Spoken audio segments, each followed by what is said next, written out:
મોજીદળથી પ્રચારનો પ્રારંભ, ધારાસભ્ય કિરીટસિંહ રાણાનો વિકાસ પર ભાર. ચુડા તાલુકામાં સ્થાનિક સ્વરાજ્યની ચૂંટણીને લઈને રાજકીય ચહલપહલ તેજ બની રહી છે. તેવામાં મોજીદળ ગામે ધારાસભ્ય કિરીટસિંહ રાણા દ્વારા પ્રચાર અભિયાનનો પ્રારંભ કરવામાં આવ્યો હતો.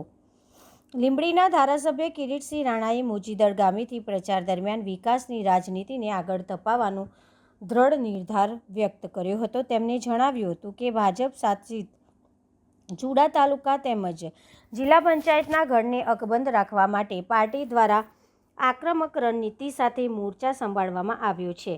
જોબાળા જિલ્લા પંચાયતની બેઠકને ધ્યાનમાં રાખીને મોજેદળ, સોંઠા, છલાડા સહિતના ગામોમાં પ્રચાર દરમિયાન તેમણે ઉમેદવારોને જનતા વચ્ચે જઈ વિકાસના કામોના આધારે મત માંગવા સૂચન આપવામાં આવ્યું હતું. સાથે જ આગામી દિવસોમાં ઘરે ઘરે જઈને લોકસંપર્ક વધારવા ઉપર પણ ખાસ ભાર મૂક્યો હતો. આ પ્રચાર અભિયાન દરમિયાન મોટી સંખ્યામાં ભાજપ કાર્યકરો અને સમર્થકો હાજર રહ્યા હતા, જેના કારણે સમગ્ર વિસ્તારમાં ચૂંટણીનો માહોલ વધુ તેજ બન્યો છે.